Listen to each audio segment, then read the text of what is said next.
جاءت رسل ربنا بالحق ثم الصلاة والسلام والتحية والإكرام على الرسول المسدد والمصطفى الأمجد أبي القاسم المصطفى محمد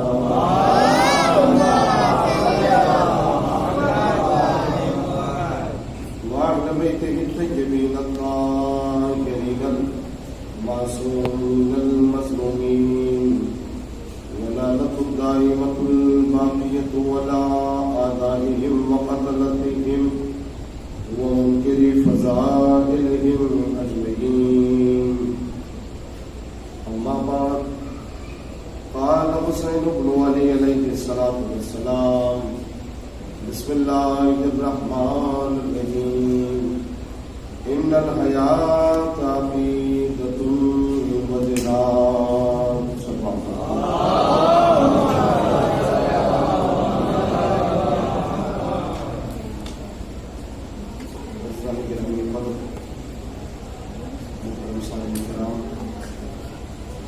علماء اور بزرگان، تقریباً آہستہ آہستہ گفتگو کا تکمیل تک پہنچ رہی ہے. اب تک آپ جو 6 مجلسیں آپ کے درمیان گزری ہیں، ان میں آپ عقیدے کی اہمیت کو سماعت فرما رہے تھے کہ انسان کا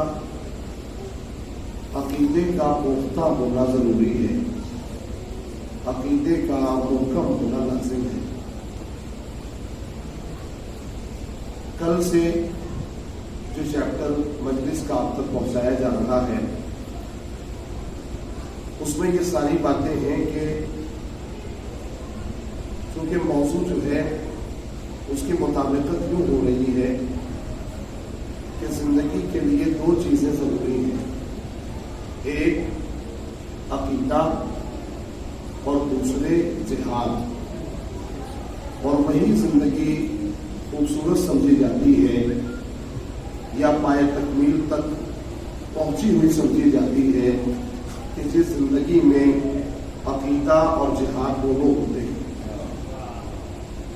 انسان کی زندگی تبھی جا کے خوبصورت ہوتی ہے کہ جب وہ اپنی زندگی کو عقیدے کے ساتھ مکمل کرتا ہے، عقیدے کے ساتھ گزارتا ہے. زندگی گزارنے کی کل میں آپ کی خدمت میں نظر کر رہا تھا کہ سب کے الگ الگ طریقے ہوتے ہیں. ہر انسان اپنے اعتبار سے زندگی گزارتا ہے، اپنے طریقے کے مطابق جو ہے وہ زندگی گزارتا ہے. لیکن آج کی اس مجلس میں آپ حضرات کی خدمت میں یوں کرنا چاہتا ہوں کہ زندگی گزارنے کے کچھ اصول ہوتے ہیں، اور ان طریقوں کے تحت جو زندگی گزاری جاتی ہے وہ زندگی انسان کو پائے تکمیل تک پہنچاتی ہے، وہ زندگی انسان کو منزل کمال تک لے جاتی ہے. اس کے کئی طریقے ہیں. زندگی جو منزل کمال کو پہنچتی ہے، ایک تو وراثت کے ذریعے سے زندگی منزل کمال کو پہنچتی ہے، یعنی وراثت انسان کی پہچان بنتا ہے. جیسے ماں باپ کے ذریعے سے ایک پہچان معاشرے کے سامنے ہماری سمجھ میں آتی ہے. دوسرا طریقہ یہ ہے کہ تربیت کے ذریعے سے انسان پہچانا جاتا ہے. تربیت کا مطلب یہ ہے کہ معلم کیسا ہے، پڑھانے والا کیسا ہے، تربیت بنانے والا کیسا ہے. اس سے شخصیت بنتی ہے اور اس سے انسان سمجھ میں آتا ہے کہ وہ زندگی کیسے گزار رہا ہے. تیسرا وہ طریقہ ہے یا وہ چیز ہے جسے کہا جاتا ہے محیط.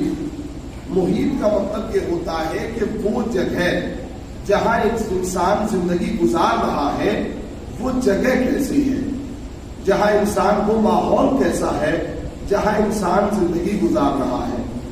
میرے عزیزوں، تو 3 چیزیں ہوئی. پہلی وراثت، جس کے ذریعے سے شخصیت پہچانی جاتی ہے، یعنی ماں باپ کے ذریعے سے. دوسری چیز کا نام ہے تربیت، یعنی معلم، جس کے ذریعے سے انسان پہچانا جاتا ہے. تیسری چیز کا نام ہے ماحول، جو انسان کی شخصیت کو بناتا ہے. لیکن جملے میں توجہ کیجیے گا، جو انسان کی شخصیت کو بناتا ہے، انسان منزل کمال پہ پہنچتا ہے. اگر وراثت اچھی نہ ہو یا تربیت اچھی نہ ہو اور تنہا ماحول اچھا ہو جہاں انسان زندگی گزار رہا ہے، تو بھی انسان کمال کی منزلوں کو طے کرتا ہے. لیکن توجہ رہے کہ جملے کے اوپر، تاکہ میں کچھ بتا سکوں آپ کو. تو اگر تربیت اچھی نہ ہو یا ماں باپ اچھے نہ ہو، وراثت اچھی نہ ہو، اور صرف وہ ماحول اچھا ہو جہاں انسان زندگی گزار رہا ہے، تو انسان منزل کمال کو پہنچ جاتا ہے. یا اس کے برعکس دیکھیے، اگر ماحول اچھا نہ ہو اور تربیت اچھی نہ ہو، تنہا ماں باپ اچھے ہوں، تو یہ ہو سکتا ہے کہ شخصیت اچھی نہ ہو پائے. دیکھیے سمجھ کے سنیے گا، لطف آئے گا آپ کو. اگر ماں باپ اچھے ہو، تنہا ماحول اچھا نہ ہو، تو شخصیت کا اثر نہیں ہو پاتا. لیکن اگر ماحول اچھا ہو جائے، چاہے تربیت اچھی نہ ہو، ماں باپ اچھے نہ ہو، پھر بھی انسان کمال کی منزلوں کو طے کرتا ہے. لیکن اگر ماحول اچھا ہو تو چاہے تربیت اچھی نہ ہو، چاہے ماں باپ اچھے نہ ہو، انسان کمال کی منزلوں کو پہنچتا ہے. اب آئیے میں کچھ دکھانا چاہتا ہوں تاریخ کو. ہم نے دیکھا کہ ماں باپ اچھے تھے، ماحول اچھا نہیں تھا، تو نوح کا بیٹا جو ہے وہ تربیت یافتہ نہیں ہو سکا. باپ نبی ہے لیکن معلم اچھا نہیں ہے. توجہ کیجیے میں کیا کر رہا ہوں. باپ اچھا ہے، نبی ہے، صاحب شریعت نبی ہے، اس کے باوجود بھی چونکہ معلم اچھا نہیں ہے اور وہ جگہ جہاں تربیت ہو رہی ہے وہ اچھی نہیں ہے، تو زندگی خوبصورت نہیں ہو سکی. لیکن ہم نے یہ دیکھا کہ یزید کا بیٹا معاویہ جب کربلا کے واقعے کے بعد تخت خلافت پہ بیٹھا تو اس نے اپنے باپ کو برا بھلا کہا، اپنے باپ کو گالیاں بکی اور کہا کہ یہ خلافت ہمارا حق نہیں تھا، یہ خلافت حق اہل بیت اطہار ہے. میرے عزیزوں، جب وہ حق گوئی کرنے لگا، یزید کا بیٹا حق گوئی کر رہا تھا، تو اب ایک مرتبہ یہ تلاش کیا جانے لگا کہ بھائی ماں باپ بھی برے، ماحول بھی برا، پھر کون سی چیز نے اثر ڈال دیا. ماں باپ بھی برے اور ماحول بھی برا، پھر کون سی چیز اثر انداز ہو گئی. تو میرے عزیزوں، جب تلاش کیا جانے لگا تو پتا چلا کہ جو تربیت کر رہا تھا نا، وہ معلم محب اہل بیت تھا. جو تربیت کر رہا تھا وہ معلم محب اہل بیت تھا. جب اسے پتا چلا تو یزید کے گھر والوں نے بلایا اور بلانے کے بعد کہا کہ اس کی گدی سے اس کی زبان کھینچ دی جائے، چونکہ اس نے وہ کام کیا ہے کہ آج ہمارے بیٹے کو ہمارے خلاف کھڑا کر دیا، ہمارے بیٹے کو ہمارے خلاف کھڑا کر دیا. تو میں یہ کہوں گا کہ میرے عزیزوں، اگر ماں باپ اچھے نہ بھی ہو اور تربیت اچھی نہ بھی ہو، لیکن اگر ماحول اچھا ہو جائے تو شخصیت باکمال ہو جاتی ہے. ایک سلمان پڑھے نا محمد والے محمد.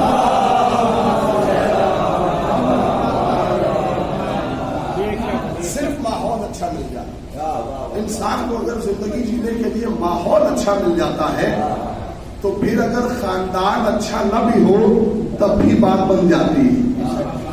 توجہ کیجیے میں کیا کہہ رہا ہوں.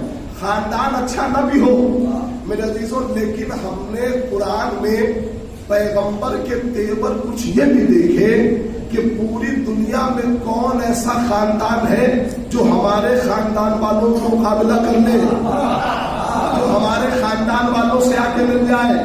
کہا کہ وَقُلْ تَعَالَوْا نَدْعُوا أَبْنَاءَنَا وَأَبْنَاءَكُمْ وَنِسَاءَنَا وَنِسَاءَكُمْ وَأَنفُسَنَا وَأَنفُسَكُمْ ثُمَّ نَبْتَهِلْ فَنَجْعَلْ لَعْنَتَ اللَّهِ. پورے کائنات میں کس کی طاقت ہے، کس کا خاندان ہے جو ہمارے خاندان سے افضل ہو جائے؟ لاؤ، تم اپنے بیٹوں کو لاؤ، ہم اپنے بیٹوں کو لاتے ہیں. تم اپنی عورتوں کو لاؤ، ہم اپنی عورتوں کو لاتے ہیں. تم اپنے اپنے جیسوں کو لاؤ، ہم اپنے جیسوں کو لاتے ہیں۔ میں نے آیت کا ترجمہ کیا آپ کی خدمت میں، تم اپنے بیٹوں کو لاؤ، نبی اپنا خاندان لے کے جا رہے ہیں، ہم اپنے بیٹوں کو لائیں، تم اپنی عورتوں کو لاؤ، ہم اپنی عورتوں کو لاتے ہیں، تم اپنے جیسوں کو لاؤ۔ دیکھیں جملے پہ توجہ دیجیے گا، تم اپنے جیسوں کو لاؤ، ہم اپنے جیسوں کو لاتے ہیں۔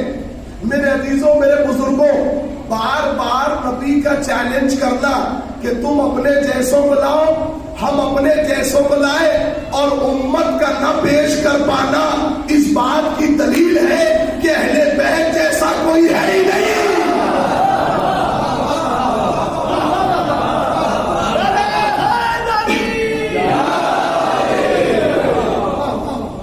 بار بار نبی کا یہ کہنا کہ تم اپنے جیسوں کو لاؤ، ہم اپنے جیسوں کو لائیں، اور امت کا نہ پیش کر پانا خود اس بات کی دلیل ہے خدا کی قسم کہ اہل بیت جیسا کوئی ہے ہی نہیں، اہل بیت جیسا کوئی ہے ہی نہیں۔ ایک جملہ کہوں تاکہ ہمارا جو جوان طبقہ ہے اس تک گفتگو پہنچ جائے۔ دیکھیے، امت کو بہت شوق ہے کہ وہ نبی جیسے ہو جائے۔ دیکھیے، میں نے کوئی بات کہی آپ کی خدمت میں، امت کو بڑا شوق ہے اس بات کا کہ وہ نبی جیسے ہو جائے، لیکن اگر قرآن نے کسی کو نبی جیسا کہا ہے تو اسے علی کہتے ہیں۔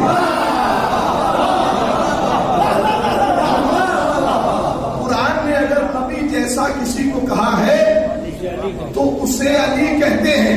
جملہ برداشت کیجیے گا، قرآن نے اگر نبی جیسا کسی کو کہا ہے تو اسے علی کہتے ہیں۔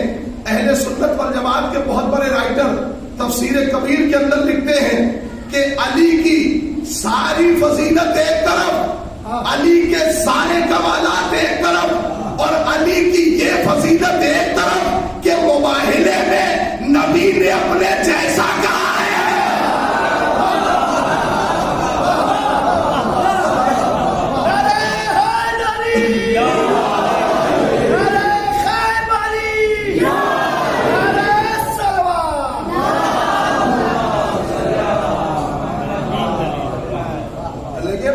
سارے فضائل ایک طرف، سارے کمالات ایک طرف، اور یہ کمال ایک طرف کہ مباہلے میں نبی نے اپنے جیسا کہا ہے۔